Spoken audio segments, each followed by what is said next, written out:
My name is Mr. Nanaya Obriabwa. I'm the CEO and founder of Oat Consultancy.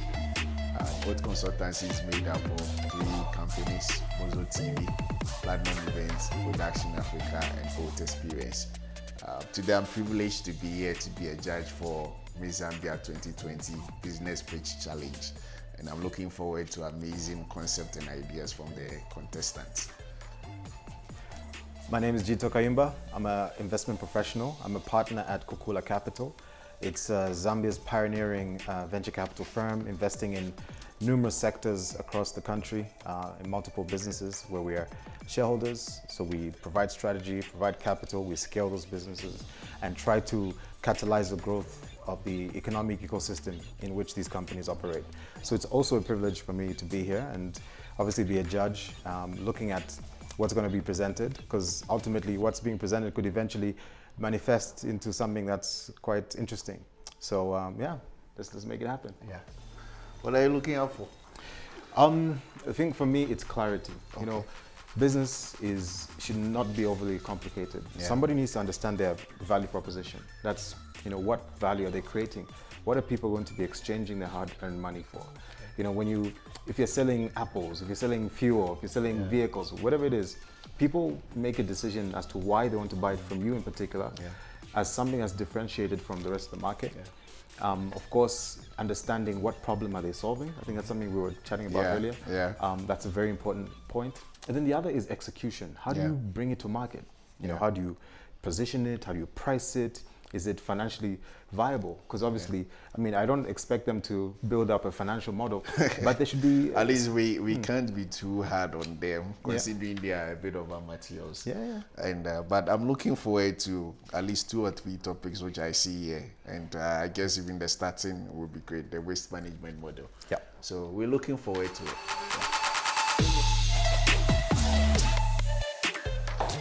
We are Group 1. Our presentation is based on waste management. Okay, so to start with, our company proposed name is Udongo. Udongo. Okay, what does it mean? Udongo is a Tumbuka word which means cleanliness. Yes, and we go with the slogan, waste for value for waste. Udongo is a waste management company that looks at the value in waste, not only for commercial benefit, but also as a way of giving back to community. Yes. We aim at achieving a cleaner and safe Zambia, and hand in hand create an innovative business development system that is going to leave room for expansion. Yes, and in our survey, we came across certain challenges that companies that are dealing with waste management face. Okay, so the first challenge that we came to notice is sensitization. Most of the people in these households are not aware of the importance of waste management. So we've decided to take it upon ourselves to sensitize people about the goodness of managing waste. Okay, and then the second one is a community response. Some illiterate people out there do not take such things seriously. So it is hard to convince them, to take care of, to manage waste properly. So community response is also one other challenge that we face. So inconsistency, we noticed that most of these garbage collecting companies are not consistent. They do not keep time. Therefore, garbage keeps piling up in these areas. So if we came up with this initiative, we'll take it upon ourselves to make sure we do things the right time. We have to keep time. Okay, so the next one is lack of garbage bins. These garbage collection companies do not provide enough garbage bins or maybe trash bags for their clients. Therefore, it makes it hard for the clients to dispose of waste the correct way. Yes. So when we go to our next page, I'm going to take you through the organizational structure for our company. It is a multitasking company. Our company is going to start from the collection of waste, collection of garbage. This is the first stage that our company is going to be dealing with. So we'll set across a team that is going to be collecting garbages in these households. And then the second stage is going to be a stage where we're going to have a department sorting out the waste organic waste and non-organic waste. The organic waste is the degradable waste, and the non-organic waste is the non-degradable waste. My colleague here is going to further take you through the production process. I will take you through the production of our system. We, as Udongo, only do not look at the collection and the disposal of waste, but the aftermath of making value out of our waste. We function in one go, yet different recycling departments allow us to make value out of every type of waste. I will take you back to our organizational structure. After the collection of waste, there will be the sorting out of waste, differentiating or rather separating the organic waste from the non-organic waste. From the organic waste, we could get organic fertilizer. We could also produce biogas, which is not harmful and can be useful in households. Non-organic waste like plastic, paper, and glass can be recycled into plastic bags, bins, and other tins or some stuff. So we have few solutions and differences that Udongo plan to initiate. So looking at the challenges that my colleague had mentioned about sensitization, we want to engage with the community on the importance of recycling. We also noticed that there is inconsistency in some of the waste management companies, and we plan to make sure we are the top consistent and efficient waste management company. We would also like to provide our households, or rather our customers, with a two-way recycle bin. This recycle bin will enable households, or rather people in the community, to dispose organic waste separate from the non-organic waste. We are also very affordable. We only go at a price of 60 kwacha per month in developed areas and 30 kwacha per month for less developed areas. Our business expansion, we plan to expand our business from biogas, from the organic waste part, where we turn organic waste into biogas, which can be later used in households as an alternative to charcoal. So what you have here is... What we have here is an example of organic waste and non-organic waste. Yes, so this is degradable waste. We will also look at the target market. Waste is found everywhere. And as a Lusaka-based company, our target is around Lusaka, though with concentration in less developed areas, as they have been neglected by most already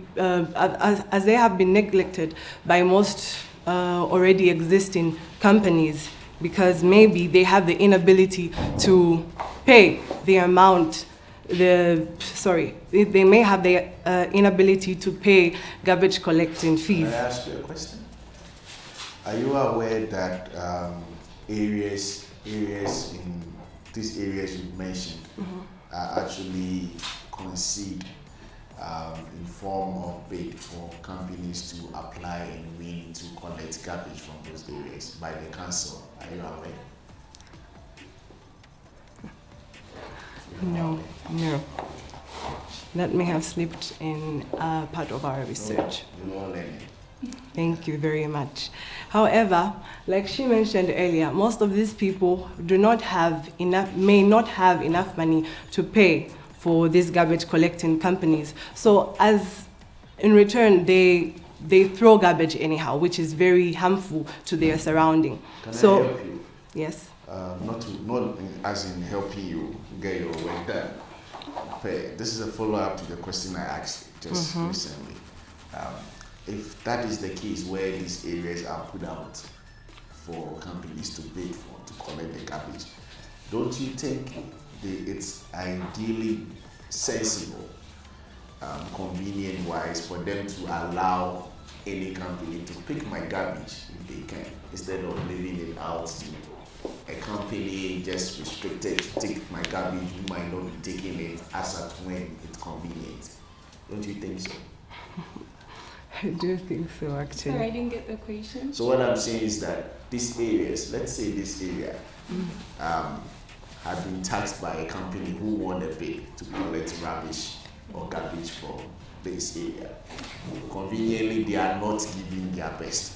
Don't you think it's conveniently sensible for them to leverage it for anyone who can pick the garbage to pick it up? I think it is. It is. Would that also let just anyhow movement of garbage be around? You find somebody just come and pick the next house. I think in my understanding, for places like this area, there are a lot of educated people. They understand these things very well. How do you know? So, just by the way Because they live I life, down it is here, smart. I live down here, and just by where I stay, when I take a 200-meter walk, there's a huge compound there. I believe if you live around this area, it is your responsibility as neighbors to try work things out. But let us talk of places like Aikiliki. Okay, there could be a company that was assigned to be collecting garbage in that area, but because of maybe the bad road network, they're unable to get to the places and they become so reluctant with their work. Therefore, they do not execute their duties in accordance. So I will be tackling the sales and marketing. So as we are pitching today, this is a business. And in every business, there's definitely competition. So what we have to do is outshine the others with how we're going to market our product and our services. So for that, we looked at our target market, and from what they have said, our target market is actually every part of Lusaka. Really, we are not limiting it. We have about 444,670 households. That was a statistics from 2018. So right now it could be more, maybe by 60,000. So we are having all these households, and we plan on having tractors that is going to collect this garbage from these households, at least 3,000 households a day. So in terms of branding, we are looking at building a mobile app that is going to help us in terms of people subscribing, or just instead of moving, sometimes movements can be really difficult. I have a question for you on that. Yes. A concern actually. When one of your colleagues was making the presentation, they did mention of areas that looks a bit, I don't want to use the word penetrate because that sounds so much of Yes, less developed. I would be very liberal and say less privileged. Yeah. Whichever way that I might get well. And these are people who, most of them, don't have access to internet portable phones. Exactly. Oh, you were expecting that question? Exactly. It means you have an answer, right? Yes. How are you going to tackle that by mobilizing the use of a mobile app? The mobile app is not the only. And guess what? Even those so-called people who have it. Yes. I believe my little experience in fintech or mobile business is that if a mobile app exists on a phone and it's not very interactive and consistent, and the usage is not above 70% of their daily needs, they might find a way to delete it. Yes, that's very true. So do you also know the cost of making such a mobile app with those features, which is linked to calling and all that? Do you know it's quite expensive? Don't you think it will be a bit of headache or burden on your OPEX? If I say OPEX, I'm trying to mean your operating expenditure and all Well, looking at that, actually, for us, we are trying to present a variety of options that will be. So this is one of your options. Exactly. It's one of our options. But to percentage 200, where would the mobile app fall in terms of your model of communication and marketing? Okay, I think it would fall on 50. So about the mobile app, we plan on having like financial statements, a button that would actually place a a request for them for their trash to be taken. So we want to offer a special service that no other company is doing now, which is collecting garbage at your request. So this one comes in for those that may have traveled. I'm glad you just gave me a business idea, which you don't know. I'll discuss it with my money here after the presentation. Okay. So this service, for those that travel a lot, maybe their garbage may not have been picked up, there's leaves all over their compounds, and after a cleanup, they might find that the date to collect their garbage in their area has passed, but they still want their garbage to be collected. So they request I'm for told this. your time is up. Yeah, Okay, we'll can I give you just... a chance to run up in the financials. All right. Yeah. So then we have making brochures and a call center and house-to-house sensitization, especially for those in less developed areas. Thank you so much. Thank you. Any questions? Yeah, well, maybe just feedback, since we don't have a lot of time. I think it's just important that you understand the things to be concerned about moving forward. So just a quick one on, okay, when you look at the challenges, you talk about, issues of sensitization, community response, inconsistency.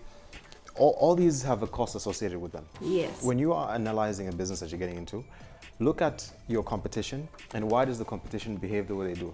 Why are they inconsistent? It's not because they want to be inconsistent. It doesn't mean that they're bad people. It probably means that the cost of consistency is high. The market is not willing to pay a certain amount in order to allow for them to be consistent. And you talk about the expensive service. Why is it expensive? Business is about economics. It's about making a margin. For every kwacha, so if you're gonna get 22 million kwacha, right, from an investor, the investor wants their money back. They want to make a return. Now, in order for you to make a return, your service needs to derive some sort of a surplus. So with that, the margin is priced into everything that you offer. So if you're pricing it at, let's say, 60 kwacha for high end and then 30 kwacha low end, then when you add up the economics of that, you might find that it may not achieve the returns that... There's been tax, element of tax. Yeah, there's all sorts of expenses and so on. So those are things to look at. And usually, typically when you're pricing, you have to understand why are they pricing the way it is. And it has to be connected also to the materials, to what you have. Another piece of feedback I just want to give you real quick is on clarity of how you're going to manage the process. The detail, when you're doing waste collection, don't just talk about it as just, waste will be collected. It's tractor XYZ will collect from this point and this point, because this is a logistics business. It's about understanding, if you're talking about, let's say, on-demand service, so one tractor is in Kalikiliki, another one is in Jonglang, and these are places that are so far apart from each other. You have to also kind of explain the location of your dump site or where the processing happens. Because once you do that, then you're able to triangulate, you're able to explain that in a time frame, because you're talking about 3,000 homes a day or something like that, all that comes down to logistics, about being very specific about, how long does it take for collection to deposit and so on and so forth. I don't want to obviously go too much into this. And then another really is on the actual material you collect.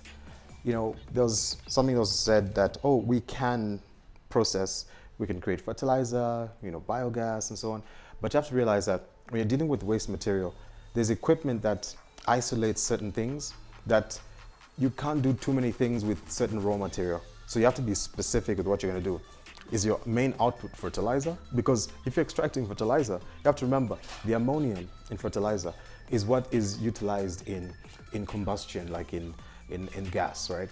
So if you extract it on fertilizer, you'll not be able to use it for natural gas. So those are things you have to kind of develop competence and knowledge in. And really, I think that was my main feedback. Oh yeah, the last one is on what investors will give you money for. Investors will never give you money to have a brainstorming meeting.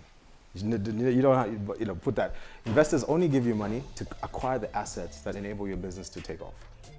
Whether it be mobilizing and small, media stuff. Okay, maybe that. I see commercialization. I don't know what that means. But things to do with labor, safety, and equipment, that's fine. But definitely from the project development, brainstorming, so on, that one, an investor wants to see a packaged project that's fundable. So that's the only feedback I wanted to give you guys, but well done. Okay. So many talents have ascended to this throne, displaying dignity, elegance, humility, and intellect. Powerful yet delicate. The crown comes with it a great responsibility as you become Zambia's ambassador to the world.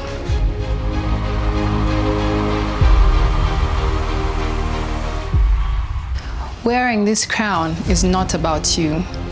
It's about what you could do for others and the country at large. Use this power to bring about positive change, and remember to be your sister's keeper.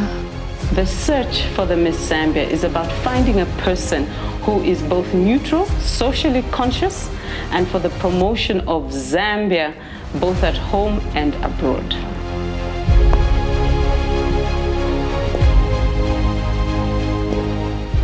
So, will you be the next Miss Zambia? Okay, my name is Mama Emma. I'm Anid Lupia. And I am Victoria Mulingola.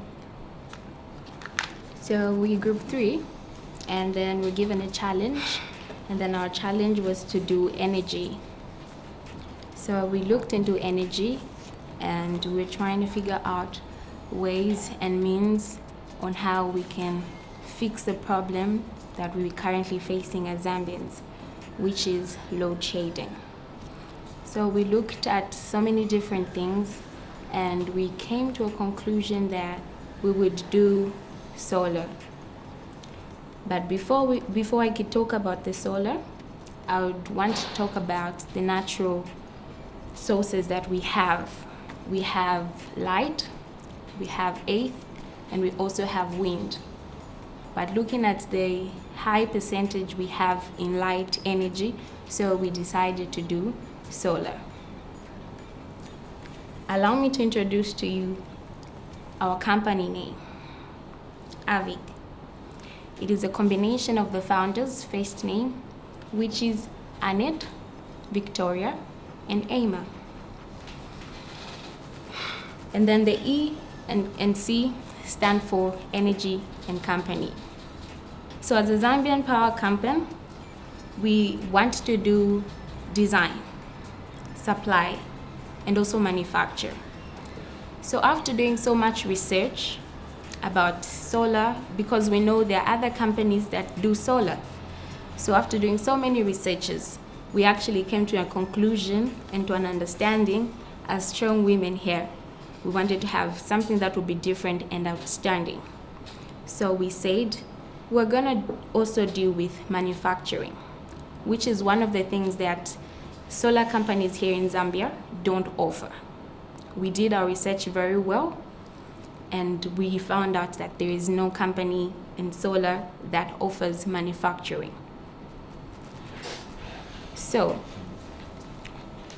as women, we want to take a step further in the company of the energy industry and take it a bit extra and change the fact that there are norms that people say, so we thought we can change that. And then, aside from that, we also are going to put something across that's training. Most importantly, the youths. We're going to target the youth. If we can train a youth and empower them, I know we're not going to have people out there that are going to struggle. We're not going to have youths that are unemployed. We're not also going to have youths that are just in the streets, fighting women, fighting themselves because they don't have anything to do. My fellow colleague will continue. Thank you so much. Sorry, remember your name one more time? Anedi. Anedi, okay. So I'm taking over from where she's ended. Let me bring to the understanding of why did we go with solar rather than any other kind of renewable resource. So you understand that currently Zambia we use electricity that is generated from hydroelectrical power, but why solar? You understand that right now the capacity of water that we have, I don't think it's able to the capacity is able to accommodate everyone else. So I would say more reason that we chose solar is because we know that the sun that we have is actually in abundance, unlike water. So our business have a mission statement. So just allow me to go through our mission statement. There are actually 3. So the first one is to meet the people's electricity power needs. Our second mission statement is to establish ourselves as a market leader in Africa. The third one is to provide clean, reliable social and environmental cost. So you understand that every business have a SWOT analysis. And with this SWOT analysis, basically you talk about the strength, the weakness, the opportunities, as well as the threats of the business. So looking at the SWOT analysis for solar energy, we came across the strength of this kind of energy use. So we discovered that there are limitations to the solar, which is the main source of the sun. The main source is the sun to this solar energy, which means it is limitless, like I said. It is also environmentally friendly, meaning there are no carbon emissions when it comes to solar kind of powering. It is also non-polluting, reliable. It is also clean. It is also a clean source of energy. And then there are no harmful gases released into the atmosphere, because we as environmentalists, or we as a company that's dealing with renewable resources, we ensure that we are not polluting the environment, one, and also there are no carbon emissions into the atmosphere. The other strength of this kind of solar kind of energy is that the solar panels are easily placed on our rooftop. So for example, in a household, you can simply place it on a rooftop, or if you have a big environment, you can just place them outside where it fits you. Okay, so again, we discovered that it has less overall cost. It might seem expensive if you are trying to look at it from the first perspective, because you have to buy the full system of the solar. But in the long run, we discovered that it's actually cheaper, because you use it maybe for like 10 to 15 years, which means you're not going to pay bills, unlike the current one that we use, because we constantly have to pay bills. But with the solar kind of energy use, you don't pay bills. The weakness of it is that the solar power is available only to daytime, meaning there are no kind of energy collected to be able to be converted during night time. So the opportunities of this kind of solar powering is that it creates new business. Like she talked about the new business that we are introducing, which is manufacturing, because she explained that we already have a lot of companies in Zambia that are dealing with solar installations, but we don't have any company in Zambia that deals with manufacturing. So we are actually the consumers and not producers. The other point, the threats that we have, on the SWOT analysis is the threats. So the threat of this kind of business that we are dealing with is that it has healthy risks. What do I mean by this is that on the disposal part, it is quite all right might be used for 10 years, but what happens, how do you, what's the disposal, like what's the process of the disposal of these equipments that you have? The other and last point on the threats is that it has the high carbon footprint. What do I mean by carbon footprint? I'm talking about the amount of greenhouse gases that are emitted into the atmosphere. I think from there on, my colleague will take up. Okay. All right. Thank you. We as a solar or power company have noticed that there are different kinds of challenges that people are facing at the moment, and so we came in order to improve the quality of life. And so the following are some of the services that we as a company are offering. Designing of best scope solar solutions.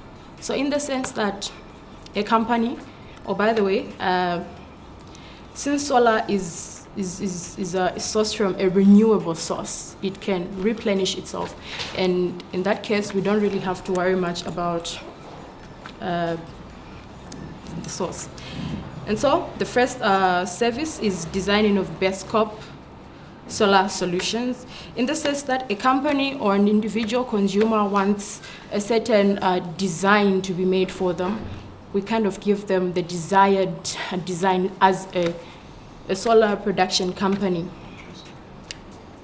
In our manufacturing of solar systems, this is where we're going to manufacture different kinds of solar systems, and we're going to distribute them either as a whole system or just the different specific, parts as required by the people that are buying from us.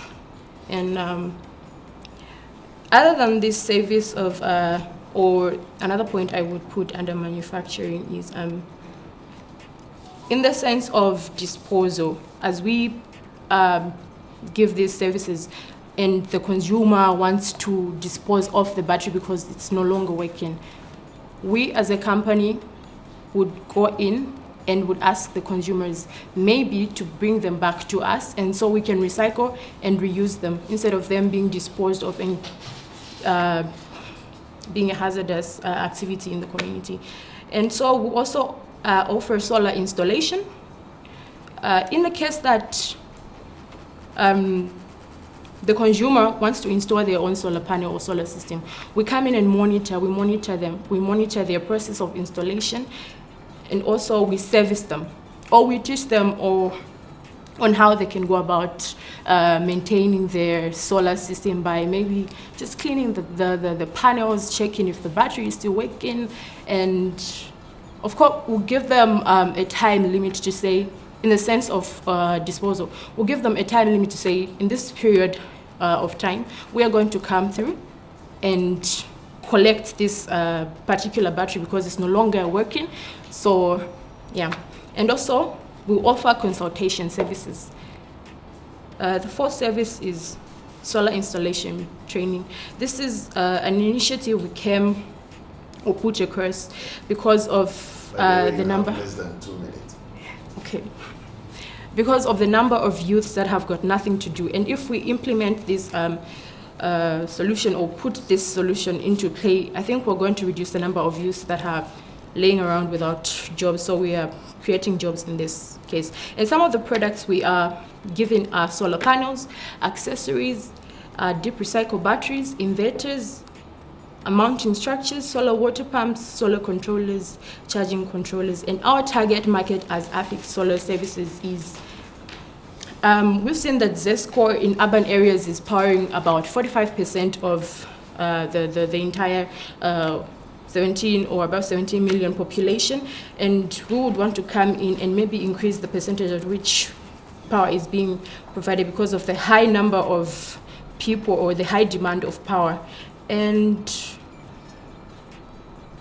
below are some of the people that we are targeting. So civil servants, both commercial and small-scale farmers, both commercial and small-scale entrepreneurs, rural clinics, urban health providers, and other solar companies, traditional chiefs, schools, agricultural camps. Your time is up. Okay. Yeah. Yeah, maybe just some feedback. Yeah, I don't know if we have time for questions or to get feedback, but I don't know if you want to start or I could. Personally, one thing I've noticed is, and let me be precise with them, is they normally don't go into how they will be licensed or how the whole what needs to be acquired for them to be the kind of business that they want to be. They normally ignore those things that is needed for them before they even go into the business itself. I mean, if you want to go into manufacturing, you didn't tell me how you were going to acquire a license from Energy Regulatory Commission. Like, those things were missing. So probably in your next presentation, make sure those things you are pitching an idea to us or to an investor. Those are primary things you need to let them know, and it comes with huge cost. Sometimes the license costs more than the business itself times 3. Yeah, it's like you're going for a network provider's license to provide telecom services. Zector will take you a bunch of money for that. You haven't even started the business yet. So who is going to fund that, and who is going to provide that kind of money for you? So those were some of the things. There are few, but I think I'll leave it there for benefit of time. Yeah. All right. So my feedback. So Andy, Emma, Victoria, well done. So first of all, you've identified the problem, load shedding, very clear. Secondly, the solution is obviously you're providing solar, right? It's clear that it's not utility scale, so you're not trying to create solar power generation. You're trying to create units that people use at home, so it's a substitute to ZESCO, right? So there's clarity there. Designing, manufacturing. The question you have to ask yourself is, why aren't there any manufacturing plants in Zambia? Usually when you're doing something that others aren't doing, you have to understand that there's probably a reason for that. It could be something to do with the unit economics. It could be to do with the inputs, the cost of those inputs, where they're sourced. I'll give you an example. There's a reason why China is the factory of the world. They're positioned globally to be accessible. They've got a massive port. They've got a massive internal market. They've got Asia already. Then they sell a lot to the US already because the logistics are in place. The shipping routes and so on are very clear. So that essentially means there's a concept in economics called economies of scale. The more of something that you could produce, the cheaper the unit cost will be. So if you're making solar panels, of course there's all sorts of material that it's made with. So for you to source those materials from wherever they're manufactured, you have to factor in the fact that we're a landlocked country, there's logistics, there's all these factors, and we've got a very small market with a different price point and levels of demand. So those are the reasons you have to think about as to why they aren't manufacturing and why it could be a challenge for you to manufacture as one of the risks as part of your SWOT analysis. Then going into, there's a little bit of an ambiguity when you come to the point that solar is limitless. Obviously it's not. I mean, it's renewable, of course, but nighttime. And I didn't hear the mitigation from the point, I think you talked about weakness being when it's nighttime, you can't generate power. Of course, it's batteries. And when you talk about the solar system, be clear on the value proposition. We manufacture solar panels, and the inverter, and the batteries. And then, when there was a mention of, we're going to have challenges in disposal. I was like, disposal of what? The panels? Is it the batteries? That should have been clear. That's very important. And then there was a talk about a high carbon footprint. I'm like, what? So I thought it was the cleanest energy. How does it have the highest carbon footprint? Is it because of the batteries? I don't know. But anyway, this is just feedback. I like that you care for the environment. That's important. Okay, and it's also cool that it's bespoke, right? Like each of your clients want a certain specification. That's something you touched on. Let me see, what else can I touch on before I close off my points? Yeah, I think more clarity, but I think you all did a good job, so well done. All right. See you another time. All right.